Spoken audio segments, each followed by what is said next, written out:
Nikkei Entertainment has released data from research company GEM Partners concerning the gender ratio and average age of a number of different types of Japanese entertainment. The section related to games has been shared around the web, and I thought it would be interesting to have a quick look into these age breakdowns and what they show and do a bit of commentary on it.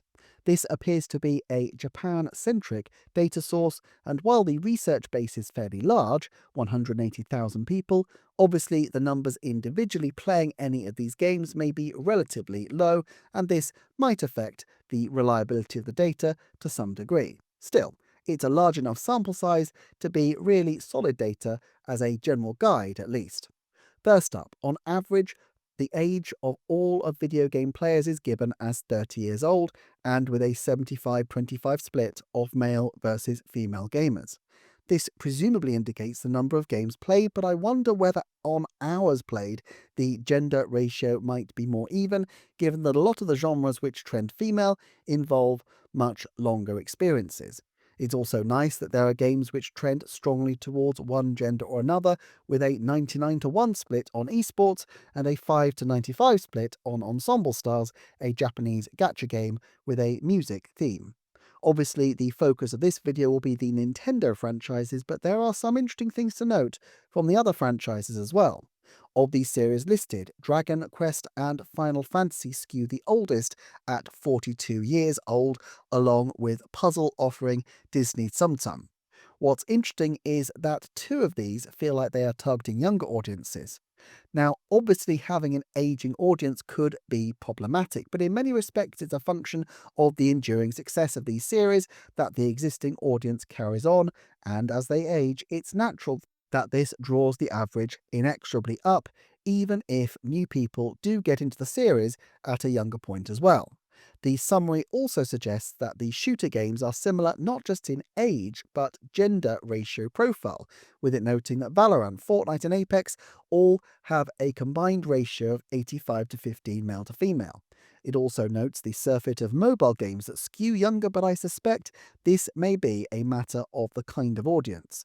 More younger people use phones to game, and fewer younger people have the disposable cash for consoles and full-price games, so there is a natural limiting factor here which must be taken into account. Still, let's drill down into the Nintendo franchises. The youngest skewing franchise is Splatoon, which has a 65-35 gender split and an average age of 27 years old, 1 year less than the average for Minecraft. While a commenter in Japan recently suggested that Splatoon is no longer considered quite so cool in the middle school scene, the franchise is a decade old and hit big with this demographic, which makes it unsurprising that it's trending younger. Even if Nintendo can't quite recapture that young skew with the franchise again as it ages out, they must hope that as the audience progressively ages up, they stick with Splatoon, and this will combine with perhaps more modest numbers of young players to ensure that Splatoon grows and has a healthy future. The gender split is towards male players, but far less than most shooters, which I guess Nintendo will feel quite pleased with in light of their push to appeal to female gamers during the early part of this decade, as mentioned recently on the Kit and Krista podcast, as something that they experienced while working there as marketers during the early 2020s. Kirby is the next franchise up by age, with 30-year-old average audience members and a 45-55 gender split. Kirby is a slightly younger franchise than some of Nintendo's, but obviously targets a younger demographic as well. I think this shows that Kirby is phenomenally valuable to Nintendo because getting players in for their first game and getting in a balance of genders has to be a big target, and Kirby seems to be doing that admirably.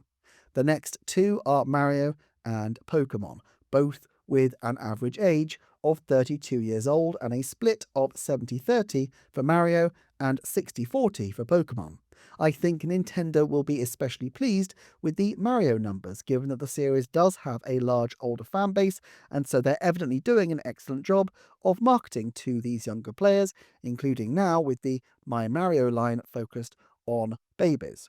While Mario skews male, I wonder whether initiatives like the Princess Peach Showtime game will have an impact on that balance. The oldest skewing titles from Nintendo are Zelda and Animal Crossing, both at 35 years old. Zelda's gender split is 60-40 and Animal Crossing's 25-75. I think the huge success of Animal Crossing New Horizon, particularly with adult women, has obviously had a big impact here, and this is yet another reason why Animal Crossing particularly is of huge value to Nintendo. Zelda, on the other hand, doesn't particularly shine statistically here, since the average age profile is older, although the gender balance is decent in terms of being fairly equal. Of course, there's nothing wrong with audiences that have an older average age, it just means that Nintendo's approach to these will necessarily be different. Older players generally have more disposable income, and so Zelda can be very profitable from a high value and potentially high margin merchandise perspective, and through selling additional content and additional systems for the games.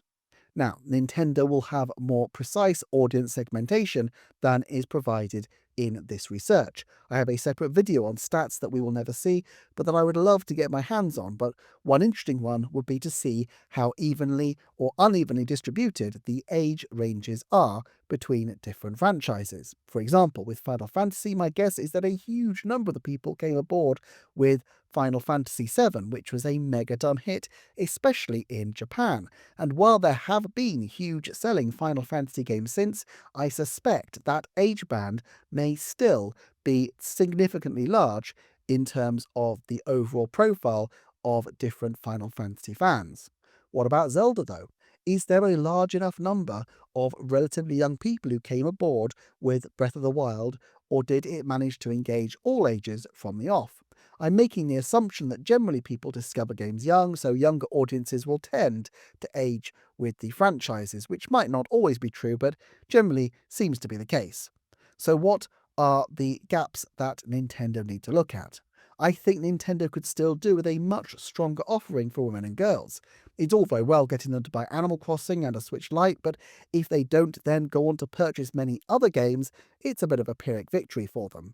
There are plenty of franchises that Nintendo are being fairly successful at marketing to women, including apparently Splatoon, but I wonder whether in the wake of the next Animal Crossing we could see a far tighter focus on games targeting female players specifically.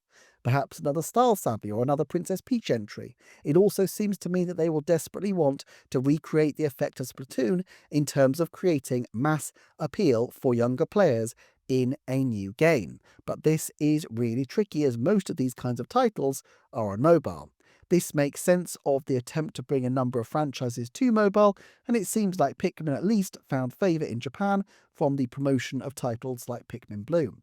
However, ultimately younger players aren't any use to Nintendo if they don't then become Nintendo customers, so perhaps they feel their merchandise and audiovisual content is the best way to keep this market segment engaged for the time being. Thanks as ever for watching, and double thanks if you were liking, sharing, subscribing, or checking out the Patreon, but even if not, I'm so happy you're here, and I shall see you next time for another Nintendo Forecast.